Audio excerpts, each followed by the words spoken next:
Welcome everyone, Officer Dan and crew back with a fresh Gktech install vid. This time we're tackling the Gktech steering shaft bushing. If you are unaware of what said component is, Nissan so kindly and generously supplied a floppy rubber disc to be fitted between your two steering shafts to cancel out any unwanted steering nastiness that may have come from the pothole you just lawn darted into.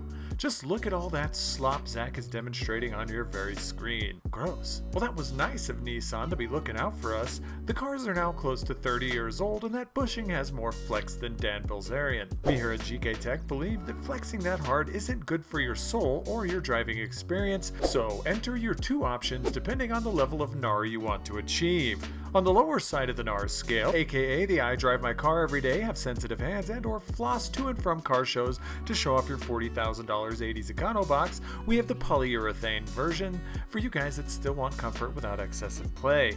Then for the gnarliest of NAR, we have the full aluminum versions. These are about as direct as you can get and solidly mount the two shafts together, creating a feedback like you've never experienced in your S chassis. But seriously, get the poly if you want a daily, get the aluminum if you want a track. Get it, got it, good. We value our precious hands here at Gktech and will be installing the poly version to our car, which luckily has had the engine removed just for this video. Hot damn. The same rules apply with the motor in, you'll just need to hire that one weird friend with the small hands to get to everything. So have him start by unbolting the steering coupling top bolt. This allows for the shaft to move freely in the shaft receptacle. Now, pro tip, keep your smexy wheel where it was and your alignment on the up and up. Mark the steering shaft and the coupling with a pen before you start. You can now head inside and hold the wheel whilst your hero of a friend loosens and removes the nuts that hold the shafts together.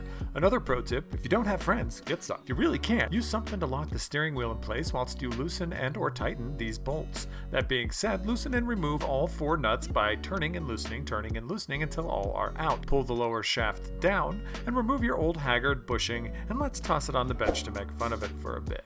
Now there are going to be some things you keep from it, so don't bend that sucker just yet. Remove the metal braces from each side and give it a flex test. Yes, that's slightly stiffer than used bubblegum. Not optimal in my opinion.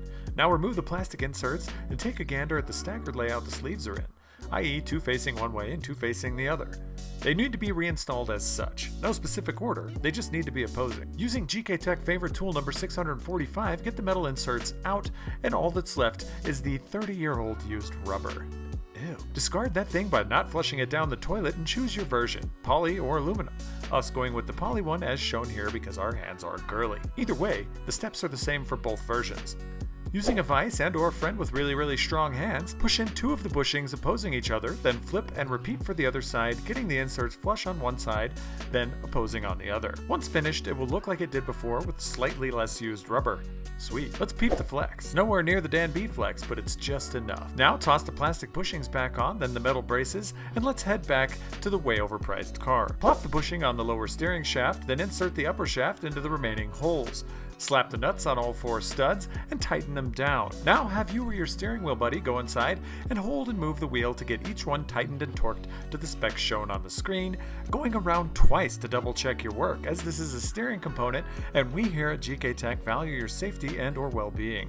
On the last round of torquage, make sure to use a crisscross pattern to make sure that it's torqued down evenly. Now if your small-handed friend was a smooth criminal, the shaft would not have popped out and or moved in the coupler, so the lines should be still lined up. If they're not, line them up, pop the steering coupler bolt in, then tighten it down and torque to the spec shown right here on the screen.